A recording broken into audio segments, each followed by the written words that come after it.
Anders Fogelis, such a nice guy, really cool. Also, I didn't realize that he had never slid. He had never slid before. I thought most people that work for the FIL that they somehow did luge, but the sport just draws in just about anybody. But I love that he was from here in Sigulda. It must feel really cool just to kind of bring the sport back to a hometown. So anyways, we are gearing up for the men's run. Last week, the men were on the second day, but now they're on the first day. And there's kind of a few storylines going into this, especially with the ice being so much warmer. I'm trying to think. So Alex Ferlazzo, he won Nations Cup from Australia. That was a big deal. I think that was maybe his first time winning Nations Cup. An incredible athlete. I was talking to his coach, Duncan, who's actually just right there, telling me what an incredible athlete he is. And just how talented he is, and how it's been so nice to coach someone who's so athletic. So anyways, and then Felix Locke, he had a struggle on his last training run here. He T-boned the start, actually, which means he just went straight into the left wall, and then he broke and immediately just got out of the track. So anyways, the track is proving to be easy for some people, difficult for others, but we're going to show you, we're going to take you down the track. We're going to give you a little POV with Zack Di Gregorio from Team USA, and he's going to walk you through the difficult parts of this track. So if you've never been on a sled here, which most of you probably haven't, here are all the pieces of it and what you need to know.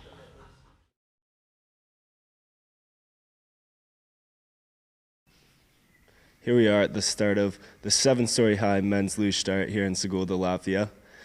We'll see the men pull off and do 5 to 6 paddles before settling for curve 1. As we go into this long curve 1, the athletes just need to really relax before this tricky section we're coming up to. This is curve 2 into curve 3, where it's so easy for the sled to break out with the low speed.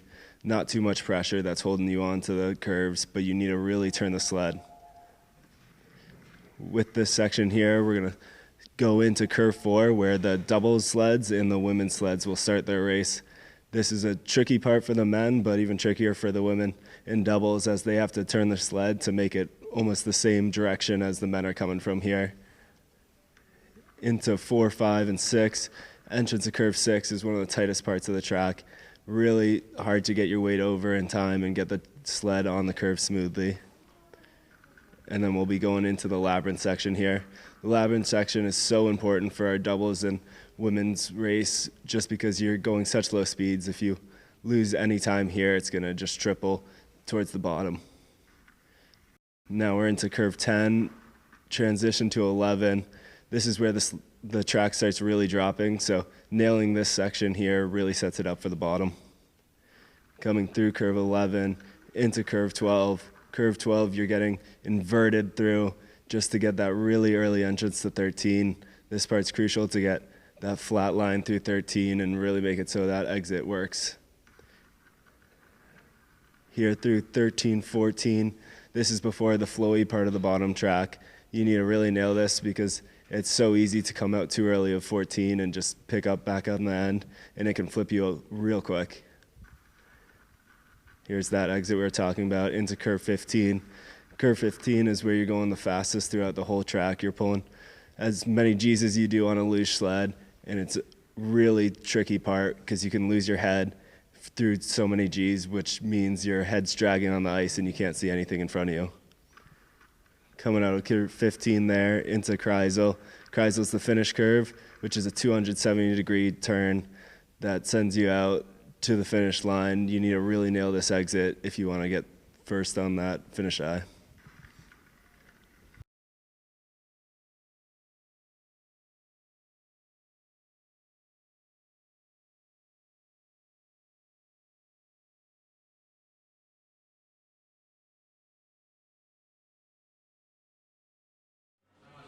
All right, heading into our second run. So Casper's so smart, wanted to show, Casper's my camera guy, wanted to show the temperatures of what's going on. So last week, just to kind of give you an idea, these were about, I think, -3, -1, and now we're at +9, +5, +10. So this is the steel temps. We talk about it every race because it is so important. So this is kind of the public place.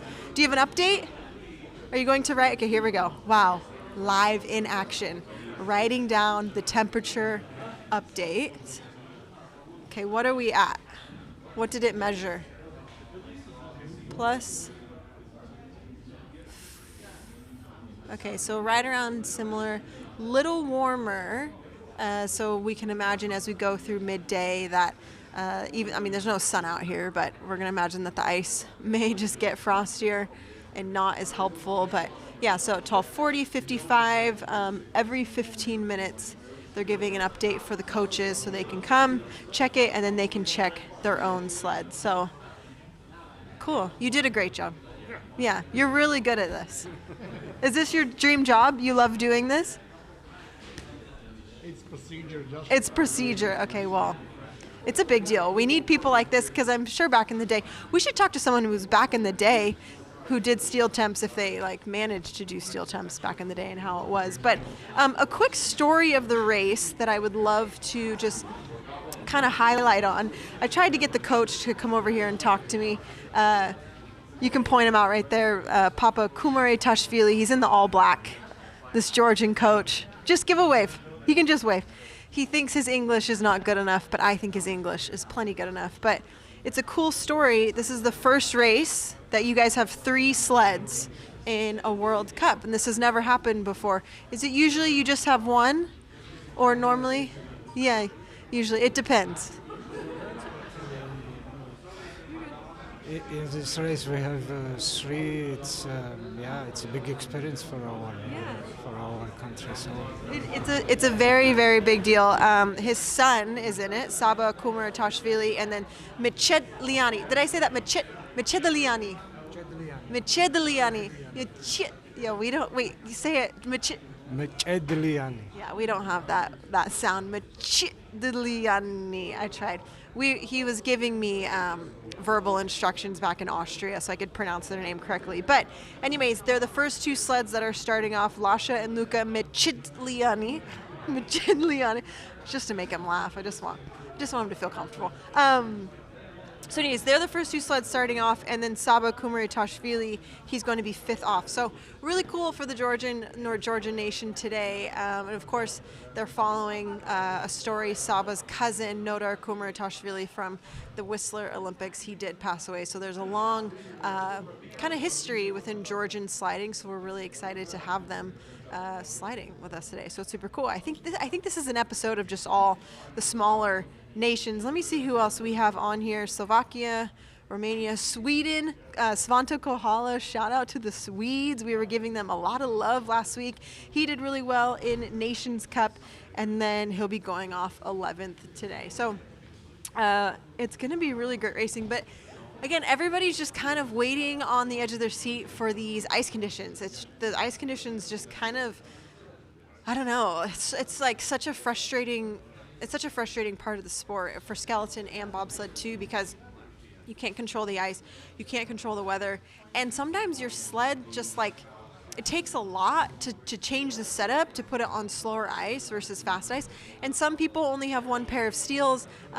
Countries that have more resources, they have multiple pairs of steels. So there's just so many pieces to it. But I'm remembering for me when it was slower ice, like sometimes countries just are not fast in slow ice, but it's easy to get down. So I think they might have talked about it on the commentary within the doubles race. Like, you may feel like you have the best run of your life. You're like, that was all time, but your time is just so slow. So it just is insult to injury a little bit. It just hurts. But we saw with the doubles race. So like, let me think. Let me get into my doubles mind for a second. So Arlt, they were currently sitting 3rd, and then Latvian was in, it was Sevic Mikkelsevic in silver.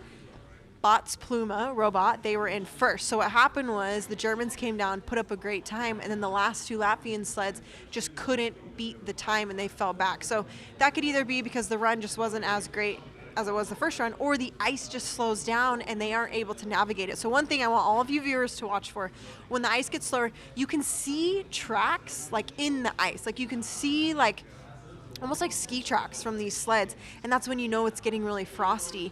You don't really want to see any tracks. That's when you know the ice is hard. But when you're seeing tracks, they're creating friction. And these athletes, they also want to steer as little as possible. So the less they can steer, the more they can just like let the sled run, is how they're going to do really well. So anyone that's driving too much, if their feet are moving too much or shoulders and they're wiggling around, it's going to be super slow, and it's going to be imperative for them. I'm trying to get this all in before we jump to the run, because I want you guys to know the top of the track here is a little flatter. So any mistakes that they make, any little over driving at the top of the track is gonna create a lot of friction and slow them down. So anyways, we got to jump into this next run. My commentators, Bree, who is in the booth with you? What are you guys thinking for this next race? Sorry it took so long, but there's just so much to talk about with these luge races. So anyways, Bree, throw to you. What are you thinking for this men's race coming up?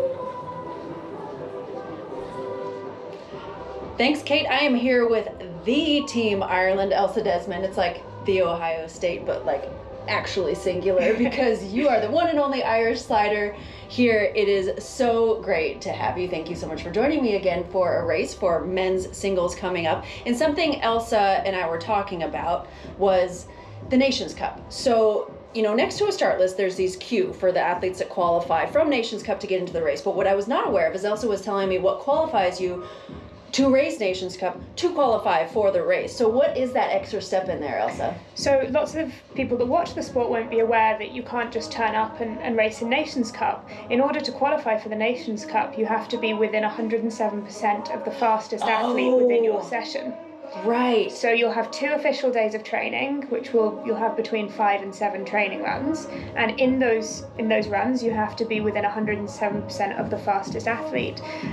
So, for example, Finland came this week. Unfortunately, Yes. their athlete just missed out on qualification for the Nations Cup, but it's fantastic to see Finland coming back to the circuit, and hopefully we'll be seeing him racing in the near future. But it gives people the opportunity to slide on World Cup ice, even if they don't necessarily make the race. Right, and I know that 107% rule is something that bobsled and skeleton has discussed. And is that a rule for the Olympics as well, or is the Olympics everyone that qualifies gets to race? I believe everyone that qualified. It certainly wasn't an issue I experienced at the Olympics. That'd be a big bummer to like still have to qualify once you're there. I know for the Youth Olympics that there is, so for normal Youth A age group, there isn't an 107% rule. It only applies within the juniors and the seniors. However, it does apply to the Youth Olympics according to the rule book. So I'm not sure if it does for the Senior Olympics, but it wasn't something that we worried about when any of us were there this time. Yeah, I don't believe so. And I was going to say, interestingly, but I'll switch it to awesomely. The winner of yesterday's Nations Cup was from Australia, Alex Ferlazzo, with the big win, especially given that Max Langenhahn of Germany, he's only in his 2nd World Cup of the season, so he's still doing these Nations Cups, but he finished 2nd last week in the race itself, and so that's a big win for Ferlazzo. Fantastic. I believe it's the first Australian medal. He has a lot of experience on this track. He was in a partnership program with the Latvian team when he was more junior. He's now moved across into a partnership, I believe, with the Canadians, and it seems to be going really well with him. He's combined that experience that he had through being with the Latvians with now the support and the sled and various other things that he's getting from the Canadians, and it seems to really be working. Very, very cool. And then right behind him was Anton Dukak of Ukraine, who we saw up in the mix last week. So, and Andrei Manzi of Ukraine. So Andrei, who's someone to keep an eye on today, he had a 6th place first run last week, and then in a more unfortunate 2nd run, which put him in 9th place, which is still a great finish. And then another great story, Josef Ninis of Slovakia, who finished in 8th overall. So what I love about Sigulda is it's kind of one of those great equalizer tracks. It's so hard that it's hard for the storied winners as well.